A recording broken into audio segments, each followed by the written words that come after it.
Hey everyone, welcome to Breathe and Unpack. I'm Maya, and this is our space to slow down, breathe, and talk honestly about the things life throws at us.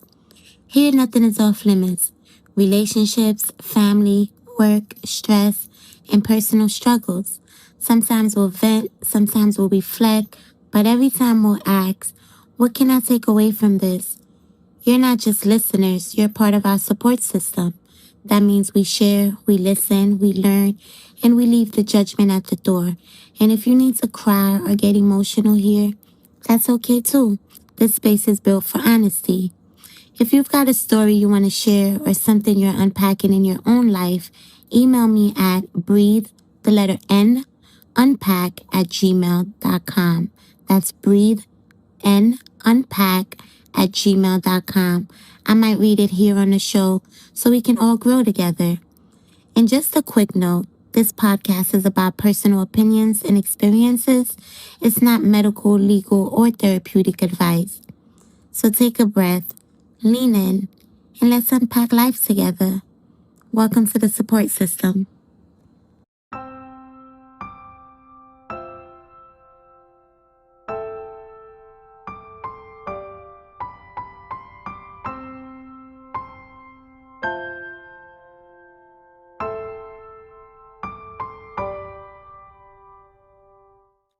This isn't a how to or a lesson. It's just how I see it.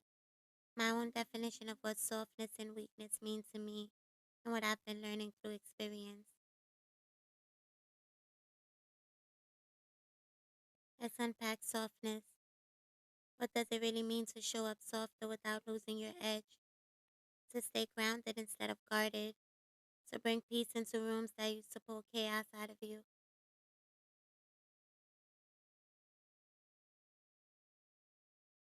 I've been thinking about what softness actually looks like. Not the picture perfect version we see online, but the kind that takes work. Because being soft doesn't come naturally to everyone. For some of us, it's something we have to learn. It's not about letting people walk all over you or pretending things don't bother you. It's about strength that doesn't need to shout. It's choosing calm when every part of you wants to react. And that's not easy, especially when you've spent years protecting yourself first. For me, it's never been about power. It's just second nature to speak up, to defend myself, to protect my peace the only way I know how, directly. I've never been the spark that sets things off, but I'm also not the one who stays silent when someone tries me. If it's indirect, I'll make it direct. That's how I've always been. But now, I'm learning that everything deserves that version of me. I don't want to give my energy to things that don't deserve it. It's not that I don't care, it's that I care differently now. I want to show up with good energy, to be grounded, calm, and centered, to bring balance instead of tension. And let's be clear, softness is not weakness. That's something I had to figure out for myself. People confuse the two all the time. Weakness to me isn't kindness or vulnerability. It's when you disconnect from yourself, when you avoid the truth to keep the peace, when you let people cross your boundaries because you're scared of losing them. It's reacting from fear instead of intention. And we all have weak moments. That doesn't make us weak. It just means we're still learning where our strength actually lives.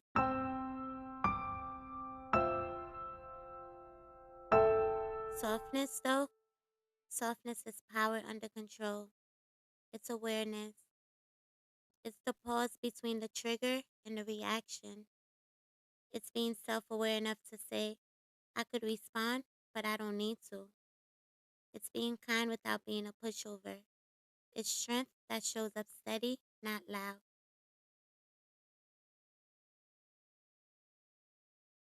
After I mentioned this topic online, someone responded and said, when they saw the post, soft doesn't mean weak, they immediately thought about how often people mistake calm for softness.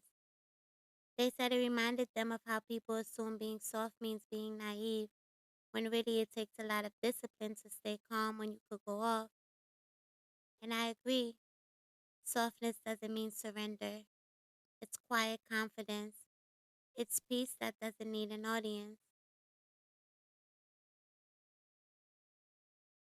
That's what emotional maturity looks like for me.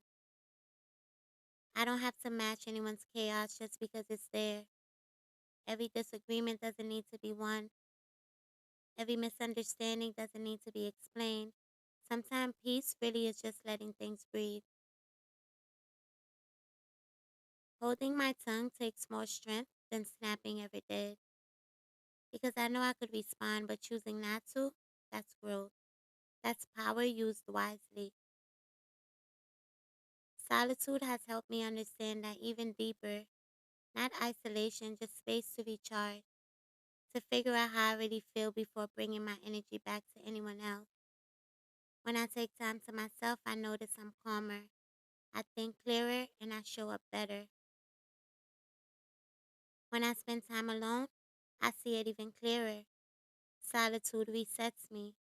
It's not loneliness, it's clarity.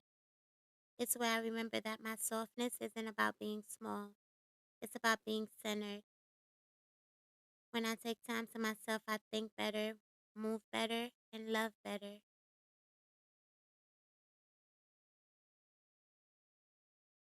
I once had a conversation with someone who told me my aura feels calm, like my energy is soothing.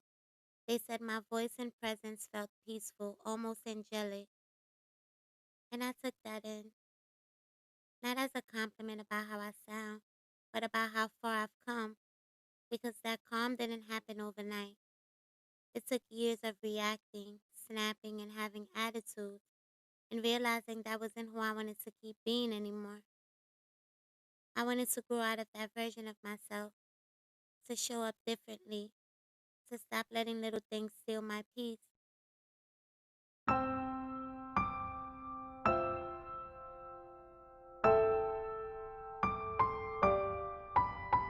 At work, softness looks like professionalism with boundaries. It's holding your composure when others lose theirs. It's saying what needs to be said but with calm authority. Consistency speaks louder than volume. Even with strangers, softness is patience. It's deciding not to let someone's bad mood ruin your day. It's kindness that doesn't need to be noticed. It's walking away from disrespect without lowering yourself.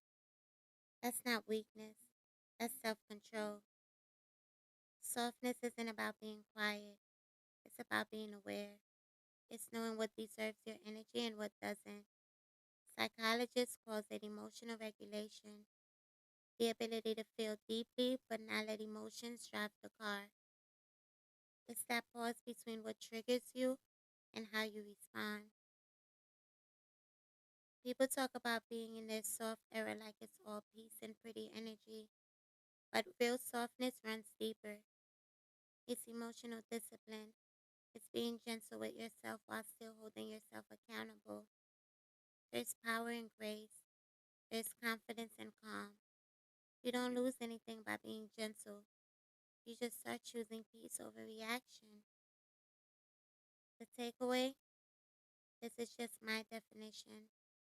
My version of what softness and strength means together. You can still be strong, assertive, confident, and soft at the same time. They're not opposites, they're balanced. Because, like that quote says, when two people argue, it's hard to tell who the fool is. Softness is how you stay censored while the world keeps spinning. It's not about who wins the argument, it's about who keeps their peace. Softness isn't the absence of strength, it's the evolution of it.